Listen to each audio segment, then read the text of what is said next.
Jason. When I say Tobe Hooper, what do you think of? Like, if somebody came up and said, have you heard of a filmmaker called Tobe Hooper? Mm-hmm. What would you say to them? First, after I smacked him, I'd actually backhand him, and I'd say, how dare you? And then I'd say Texas Chainsaw Massacre, of course. Previously on Riders of the Apocalypse. We have interns, and now we have temporary help that lasts sometimes days before you fire them. That's why I haven't bothered to get to know their names. The only reason I remember Shasta is because, well, that was a pretty big incident. Right. And we only recently legally covered all of that. None of this is funny right now. Not in today's climate. You know?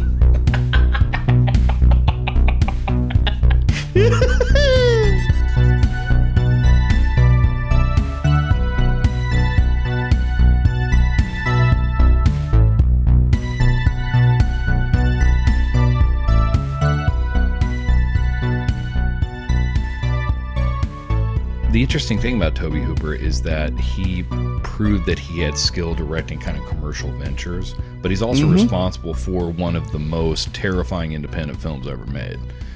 I mean, the original Texas Chainsaw Massacre is without a doubt brilliant.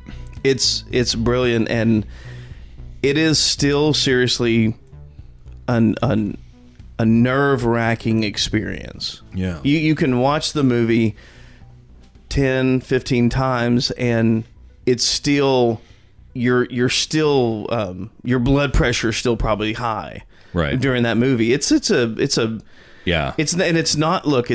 there's no, I don't even think there's barely any blood in that movie, especially when I think it got cut down a little bit for the theater, but it doesn't need anything. That's true. It doesn't need any blood or any gore or anything. I think the uninitiated are surprised when they realize how little gore is actually in the film. Right. If you pay attention, now, when you first watched the movie, everybody was like, oh, this is the goriest movie in the world. And it's because in their mind, it's so stressful. Yes. It's so horrifying. That it's intense, isn't it? When, he puts the girl on the hook. And look, there's spoilers here, so, Yeah, get spoilers over from it. here on in. Right. He puts her on that hook, and it's still very hard to watch. Yeah. And you're not seeing the hook go in. Right. He's just lifting her up, and the hook is behind her, and he sets her down, and she's hanging there. And it is just, you feel it. Yes. You don't even need to see it. And so there is a thing there, even though I'm what you'd probably call like a gore hound or whatever, like an 80s term. Right on. Okay. For I do just know the this splatter. about you. You do enjoy practical effect gore. I just like the splatter. I like seeing the magic trick pulled off. Anyways, Texas Chainsaw Original is not that, but it is so stressful. Right. You so want to get out of that house with her. It's less body horror than it is psychological horror. Very psychological. Yeah. That movie's a masterpiece in a lot of ways, but in one way that really scares me is that I don't know if there's anything in that film that couldn't really happen. As in, there's no supernatural. There's no. There's not even something that goes a little bit too far over the top as far as like, oh, they couldn't get away with that. That person wouldn't be able to do that. They wouldn't have the strength to move that table or whatever it is, or hold that chainsaw or whatever. It's seriously, even the chainsaw, if you look at the chainsaw size in the original Texas Chainsaw Massacre, it is not this sarcastic looking chainsaw. It's a real like practical chainsaw that's not real heavy probably. Yeah. Whereas once you get to part 2, you've got this exaggerated, they're using logging chainsaws. Exactly. It's like an 8-foot long blade, whatever. It's just very. But yeah, the original Texas is a different kind of film. It's and for that to be, I think he did that.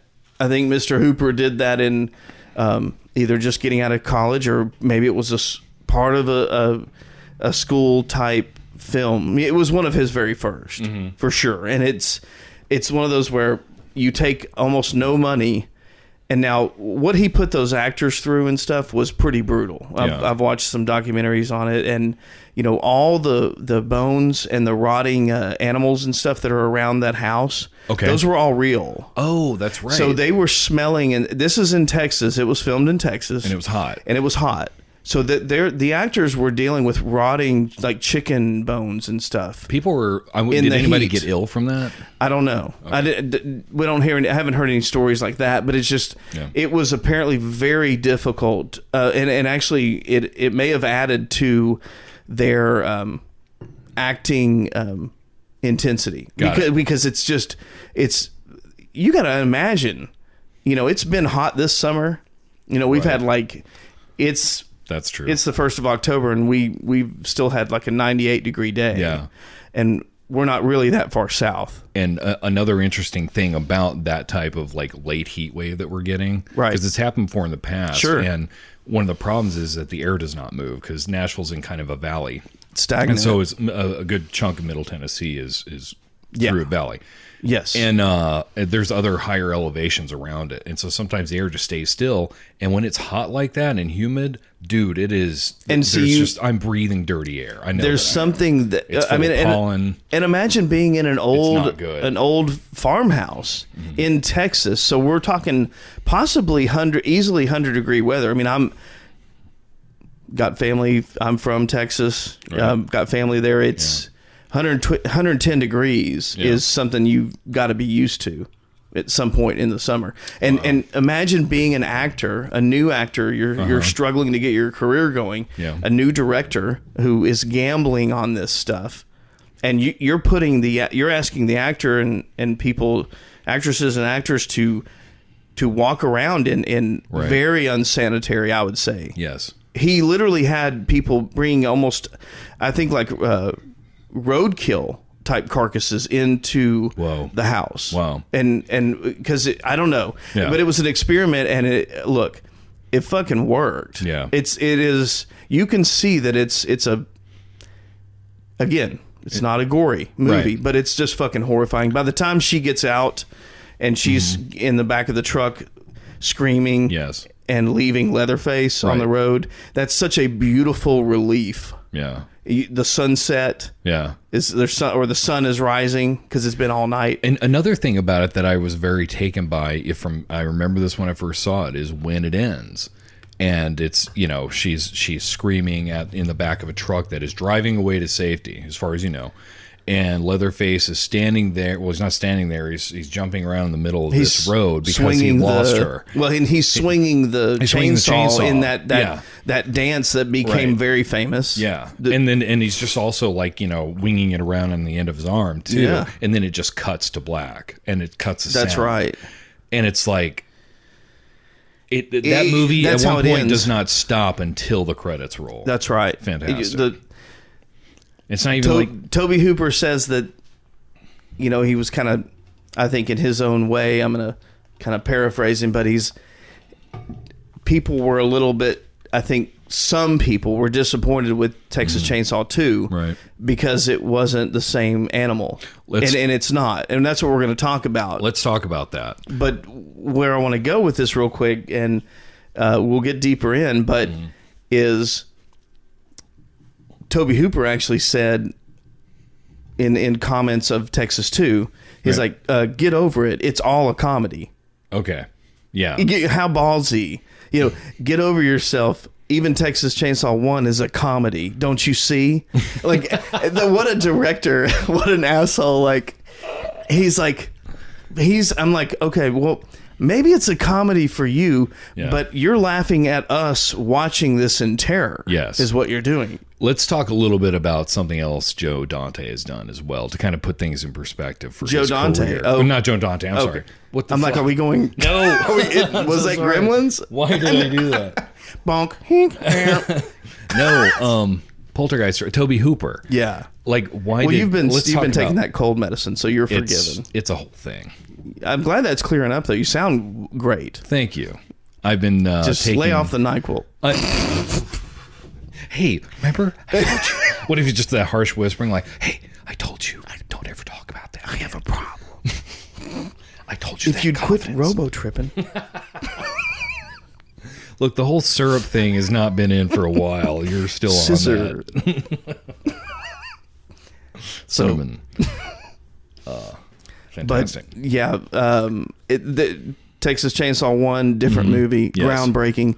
Texas Chainsaw 2, which is what we just watched. Yes. Again, here we are, Brian. I love it. It's near and dear to my heart. And I love it because it's not great. Okay? Okay. It's not a masterpiece, man. It's a fun roller coaster ride through a chainsaw meat slice and splatter fest from hell. Wow. I think Ladies and that's gentlemen, welcome to our October Rocktober Halloween ride through this apocalypse. I'm Jason. I'm Brian. Let's hop in, grab your beers and drinks and water if you're kind of going down that road, and put it in a cup holder and put your seatbelt on because we're riding now. I'm glad you'll give up the cup holder to the passenger. Like I said, I'll give up the cup holder. I'll give up. If I'm driving, anyone can ride shotgun. Brian, you can hop in the back. You might get out. It'll take another ride. Either way, this is the best month of the year. Yes. And let's talk about what we've got in store. We've already been working on some stuff. What's the next episode? By the time they're hearing us right now, they'll have heard this episode. That's right. But what's the next one that's coming out? So the next episode's we're doing a little bit of a I love chainsaw kind of start to this October. So we're gonna run through a couple of my favorites. Yes. We're doing Texas Chainsaw 2. Right. And then we're gonna do a little movie called Pieces. And I realize Oh boy. a lot of other folks out there have talked about Pieces. But it's not going to be like that, okay? You guys are going to ride with us, and it's going to be something else. So just hold on. And then at the end, or towards the end of October, Okay. I'm going to do some very special things. Okay. We're going to do some extra kind of commentaries and Right. things. We're working on commentary tracks now. We've got one finished for Contamination, and we just worked on one for Texas Chainsaw Massacre too. So if you do the whole subscribing and liking and thumbs upping and downing and texting and hashing, you can hash your way right into some free material. But we're gonna have a great October. Yes. You guys and ladies, please join us. Turn this on in the background at a party or a gathering with your family and friends. Grab a beer or a drink and then just ride it out. Hey guys, this is Brian And this is Jason. from Riders of the Apocalypse, and we wanted to say thank you very much for listening to the show. Seriously, thanks. Thank you for telling your friends if you had not already. We really appreciate it. And thank you very much for doing one more thing for us. What's that? That's going to ridersoftheapocalypse.com and checking out our social media links, checking out our merch links, and even checking out film commentaries for friends of the show. But that's not going to happen unless you do one thing, and that's ride with us. Man, everything you're saying right now, Brian, is so true. Listen, folks, everybody out there, stop what you're doing. We just want you for half an hour, 35 minutes tops. Come on, hop on board, take a ride. Let's ride together. That's what we're here for, folks. You ride or you fly. And if you fly, I hope you fly, a decent airline. But anyways, fuck flying. Come on and ride. Got plenty of room in the back seat. Brian, hell, I even think he'll either scoot over or just get out. Let you ride shotgun. Either way, we're going to give you the comfortable seat and maybe even a cup holder. But come on, folks. It's time to ride. Every time I ask anybody to ride, they're always like, oh, I got something else to do. No, get in the car, shut up, and let's ride, man. You only live so long. Hell, I wish I could get my wife to ride with me. Anyways, just come on and ride. Hey, I'm buying gas. Okay, we're coming back to actually talk about Texas Chainsaw Massacre Part 2, and it's important to note before we go into the conversation because Jason's got a few questions for me. And the reason that he's got questions for me, just like I was asking him about Tobe Hooper when we were just last talking, is that I've never seen this film until today, and it's also important to note that I love cinema, and I've never been a huge, like, deep horror fan of cinema. Yeah. And even though I grew up in the 80s, you know, there's a lot of movies that I've seen like anybody from the 80s has seen. But then there's also like some deeper cuts that I still haven't because I led a very sheltered lifestyle. And there just wasn't a lot of like, what's on the TV? Like they knew what was going on. So, anyway, but you sound more like movies, a normal. Right.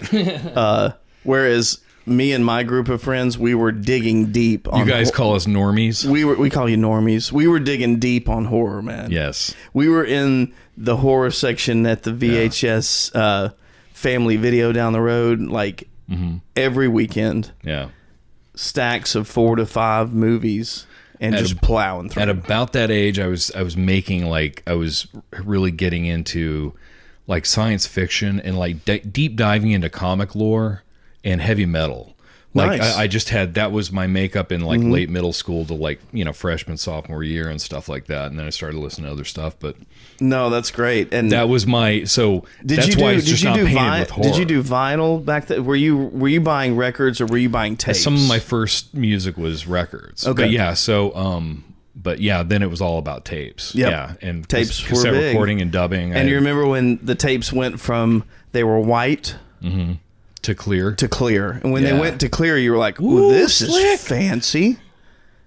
Boy, this is something else. I can see the gear mechanisms This is rolling like the tape I'm living in the here. future. Yeah.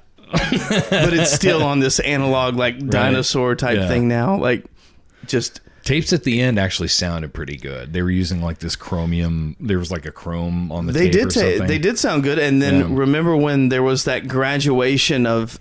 It was so frustrating to rewind and fast forward, but when you got I guess, early 80s or mid 80s, you had the tape players in the car or in your radio that would stop at each song. Like, because there was a space, it would somehow... The 8-track players? No, not 8-track, just cassette tape. Oh. You would pop in the cassette tape and hit forward 1 or whatever, and it would jump. It would somehow fast forward to the next song, so you didn't have to wait and listen to the whole. Like a record, you much just listen to the whole album, or you go over to the record and move the needle. Right. Which is what makes it fun to listen to that stuff now, because you're almost forced to listen to the whole record and interact at the with album. It. Yeah, you have to. But anyways, Texas Chainsaw Massacre 2. Is that what we're talking about? It's a great way to segue into this, because this is the reason that we do this and talk like this about movies, because, you know, we each like a lot of different things, but like what's getting guided here is definitely Jason's love of films from this era, but also a lot of horror films from this era. But, you know, he knows a lot about just different kinds of like ecological horror, body horror. Do you want to know all about a bunch of Italian knockoff Mad Max movies? Do you want to know? He knows about them. Do you want to hear about a movie that's going to bore you so silly, and it's maybe Texas offend Chainsaw you, Massacre. and maybe then just hop on board and ride with us, because these movies suck up. He does a spit take. Okay, no, but Brian is correct that Jason. We've done it, and that will be cut. All right, so Texas Chainsaw Massacre 2. Yes. Here's what I want to say first about it. My memories as a child, as a young boy. Okay. Video store, one of the first few video stores that popped up that I had the pleasure to walk around in. Okay. The Texas Chainsaw Massacre 2 was out on the shelf, and there was even posters of it. So, and just I think a few years earlier, there was posters of The Breakfast Club. Right. Well, go and take the Breakfast Club movie poster and the Texas Chainsaw Massacre movie poster and put them side by side.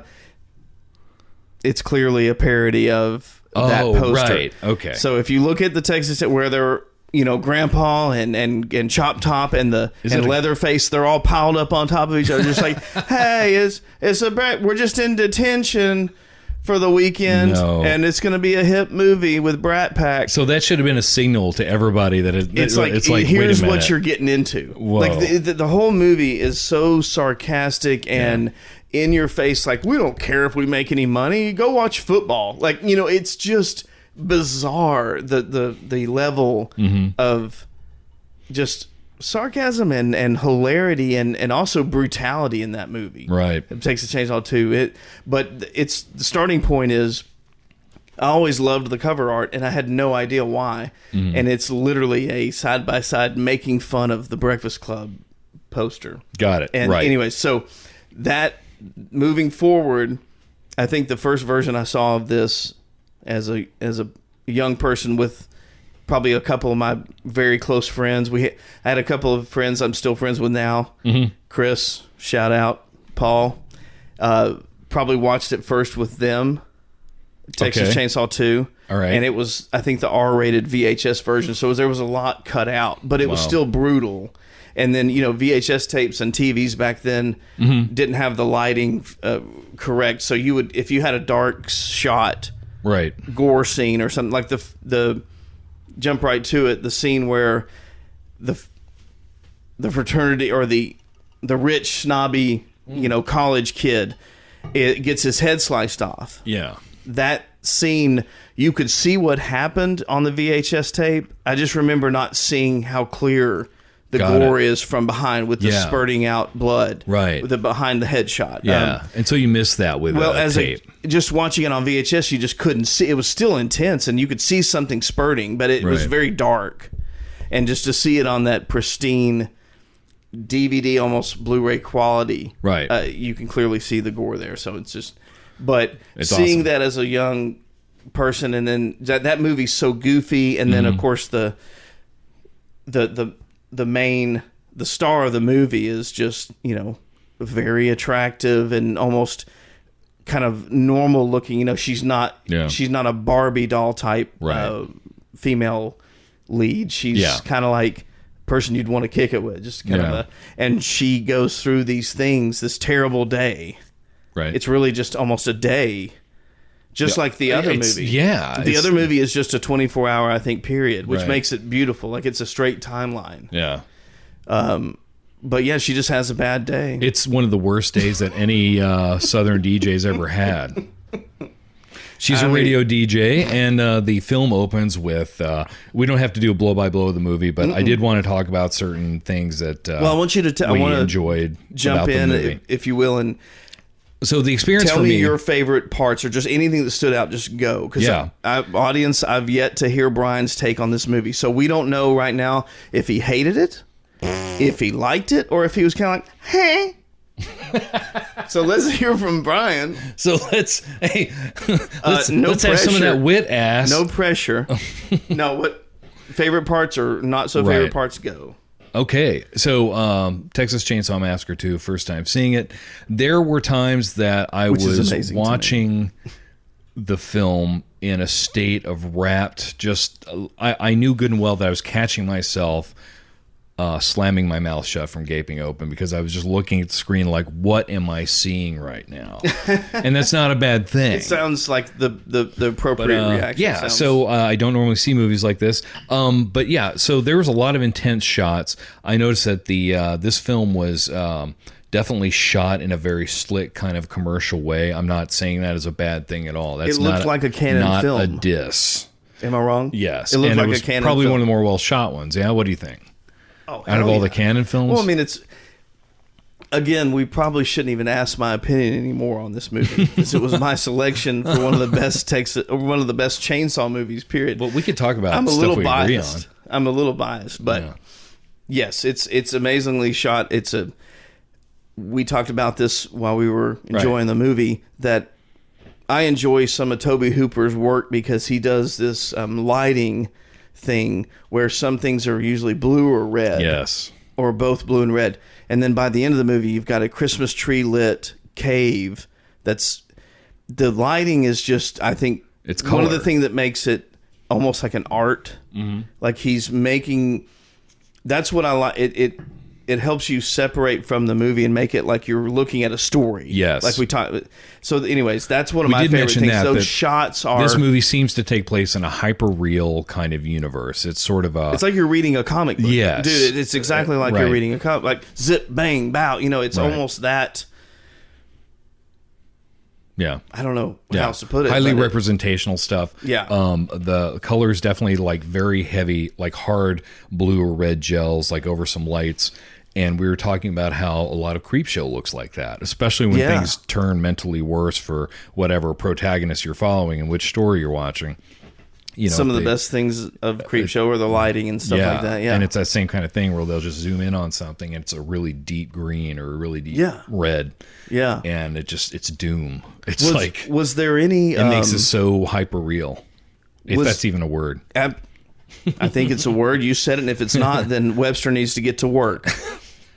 Right now, just your off the top of your head, Brian, most memorable scenes or something, or most memorable moment. Just go on that. Okay. So most memorable scenes, definitely, when I gotta say, from the first moments of the opening of the film, when we meet those two preppy 80s guys, one of them has a gun. Yeah, they're in a nice... They're just riding around shooting signs. Don't you shoot... Wait, don't like you in shoot southern signs? back roads. They're on southern back roads. We got a big festival. And they're terrorizing people. Yes, they're terrible people. That's what's happening. But they're talking about going to a big party. But one of them they're going to a football game. They're going to a college football game. I read this too, and this is a little deeper. Not like the whole subplot is this town is a small town, and their life revolves around Friday night high school football. Oh wow! Or maybe it's a college game. I'm not sure, but people are coming in from maybe even out of town, right, to this small town to see a football game and to party like a college football game party all weekend. Just a big weekend. And then at the same time, the cannibal family is there, like kind of harvesting meat. Like there was some scenes cut out. Right. I wish they were put back in, but where the Leatherface and the other guys go around in the truck and they go to a parking lot of a football game, like a big, stadium, either high school or college football game. They sit in the parking lot in a garage until all the people get out of the game, and there are a bunch of drunk, like fraternity boy type people that are just out of hand. Right. And here's the chainsaw guys just hanging out like, y'all ready to get fucked up? And Leatherface opens the door of the white truck and just starts slaughtering through those fraternity boys. And like pieces you can only see this on the extra features of the gruesome edition of the DVD. That's the version we watched today. Right, but they had to still cut out the scene where he slaughters this group of fraternity boys because it's that haywire, and he just took it out. But it's in the special features. But yeah, that's the whole subplot of the movie, and that's where Joe Bob Briggs or whatever. Right. He is in the movie, but he was cut out too. I think he got killed, and a lot of these gore scenes are still out of the uncut version. By the way, just so audience knows, we're not getting a work print style. They're probably a few minutes of gore is never going to be put back into it. It's not the full cut, but yeah, it's just it gives you a little idea of the mindset of like someone like Tobe Hooper or somebody's like, what are you doing? Like, what is your message here? Are you just fucking with everybody, or do you have something behind it? Like, do you like the meat industry, or do you what is going on, or are you just poking fun? Do you like the fact that are you just trolling everyone? That Hollywood is like spending money on, whatever films, and not yours. Like, did Tobe Hooper ever make definitive artistic statements concerning like meaning in his films or endings of his films? Did he comment on that stuff very much? I don't read a ton about him. Some directors will not. I like him. I like to keep my distance from some of my heroes because sometimes you don't want to know who they are. You just still want to like them. Got it. So I haven't read a whole lot about Tobe Hooper. I just know that from seeing interviews and what I have read, he seems like he's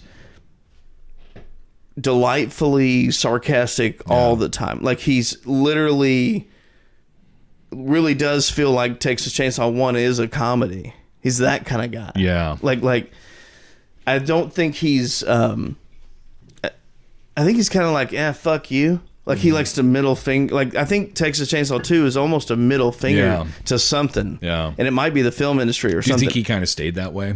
Yeah. Yeah. Oh yeah, he never really did like what you would call like a huge sellout thing. Yeah.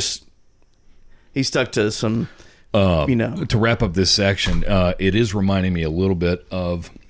There's a Japanese artist who has been creating a line of video games for the past 20 years, and he's regarded as a genius. And so a company that he was with for a long time, like severed their relationship with him. They're like, we can't help you put out these multi-million-dollar games anymore. So he went and founded his own studio, and they're putting out a new game, and it's coming out soon. It's this next level event. Okay. But he is, just to wrap it up, what you're saying about Tobe Hooper is the way that I think this guy is. And it's Hideo Kojima. Okay. And or Kojima maybe.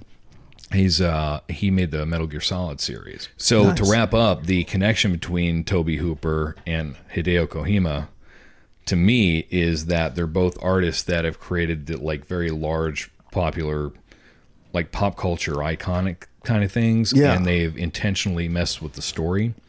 They've intentionally misled the audience in different times. Gotcha. Hideo Kojima definitely did. Wow. Like some of his games were surprises, like, oh, this is...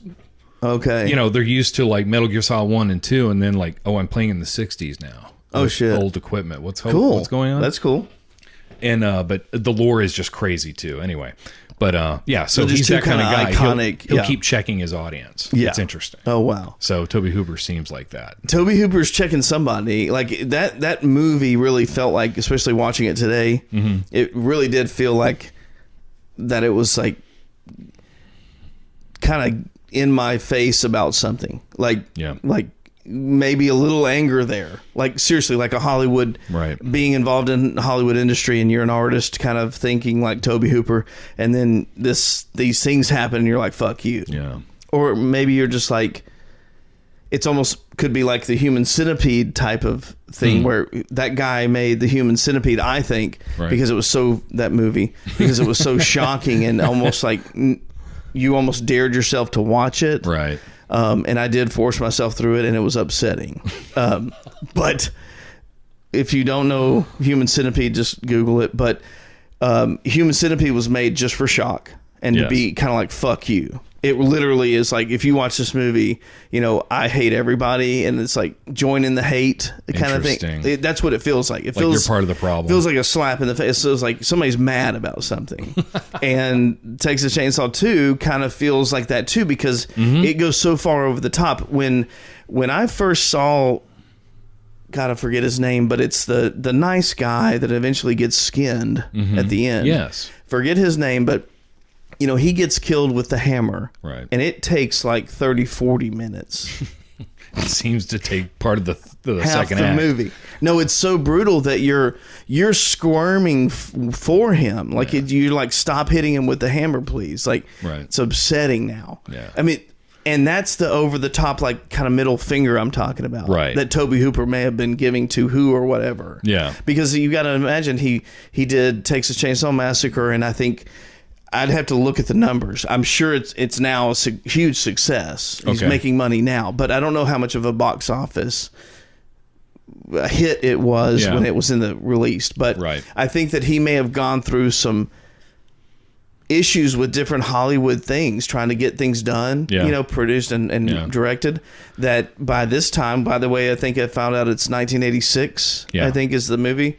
Which seems about right. Maybe he's just like, you know what, fuck y'all. And Canon's like, oh, please give us whatever. He was not meant to direct it at first. He was just going to be on hand producing and helping with some writing, Right. and so This is a Golden Globus production of a Canon film. yeah, like which Tobe it's got- Hooper that's- knew. Tobe Hooper knew. It sounds like going in, he was like, "Oh, this is just a cash cow grab. Yeah. Let's do it." Wonder how much he made for it. We could look all that I don't up. know, Anyway, but it just seems like to me I don't know. He's very sarcastic making the Got it. sequel. All right. It's just like, I don't make sequels, dude. I'm like an artist, Mm-hmm. I don't. But here you go. Here's part 2. I feel like this is reminding me of John Carpenter a little bit, although John Carpenter was actually able to kind of play around in the big system stuff, in the big studio stuff. Right. He got Yeah. he there was a few times that he got a decent amount of money to make a good movie, and he did. Right. Thing was definitely, even though not initially as appreciated in its time, it's definitely appreciated now as a modern classic. You know, John Carpenter is The Thing. I think that movie is. I think that from the minute that was released, kind of like Alien, that it even critically acclaimed. I think I'd have to. Of course, we can go back and Yeah, look. I would imagine that the thing's on a different level. Yes, it's on a different level. Okay, Jason, what do you want to ask me about Texas Chainsaw Massacre 2? Okay, I wanted to. It can be super brief, but is there any? Where do you think? So the beginning with the guy getting his head, the guy basically losing his head, Right, the in top of his incident. head. And he shouldn't have been acting like a fool. Right. He's got no brains. Well, the guilty are punished in this movie, as with. And so, okay, did you like the? Let's go through some questions. Dude, there were some very Let's go through some- okay. Did you like the? What did you feel like emotionally and financially while you watched? It's haunted. It's haunted. I thought Shasta already went home. No. Was that ice? She's still here. It's okay. We just didn't know anybody else was in the studio. Thanks, Shasta. Is that really her name? It is. Okay. Anyways, let's not get into that. Yeah, we'll just we never get to why we keep having a different intern, but that's fine. One day, Brian. One day. One day. Anyways, what's the name of the temp center that we're getting them from? I'm not Deja Vu. I'm not at Liberty. I'm not at Liberty. And don't you dare, because I know you're talking about Cinnamon, and don't you dare. We all love her. All right. Okay, so we're You know what I mean? Texas Chainsaw Massacre. I kind of want to know, what did you feel emotionally and financially when the guy was getting smashed in the head with a hammer for about 5 minutes? Go. And financially? Everything. Yes. I was like, time is money. And no. Okay, so yeah. Okay, there were intense moments in this film. So the scene where the guy was getting killed with a hammer by the crop top or whatever, metal Chop top. chop top. That's it. right. He was killing the guy we're talking about. He sure was. And he was hitting him in the head with a hammer. And disturbing. Just over and over again. Does that? I guess where I'm going with this is like, because you're being very much just like, this is what the scene was. No. I'm actually trying to get to it. Okay, sorry. And so the problem is like when I try to start explaining, then you. I did it, and here I am. Okay. I've been workshopping. Clearly, workshop. I'm paying the wrong people. $80 a week down the drain. Okay, so as far as a whole experience, Texas Chainsaw Massacre 2, it's, there's good stuff in there. Okay, so I was more affected by, there were times, like I said, where when I was watching this film, I almost was having trouble processing what I was seeing because it was just the right kind of overkill. It was intentionally sensory. That's great to hear. Like sensory attacks. So this is what's important to me about watching a movie like this, is whether or not they can do that for me. Awesome. And that has put me in that different place where it's like, this is terrible. Like I'm now in a state of tense. Like I almost feel like an anger towards, the perpetrator and this kind of stuff. When I'm getting there, then that means that I'm in a good experience. That's working. Absolutely. And so Tobe Hooper accomplished that with this film.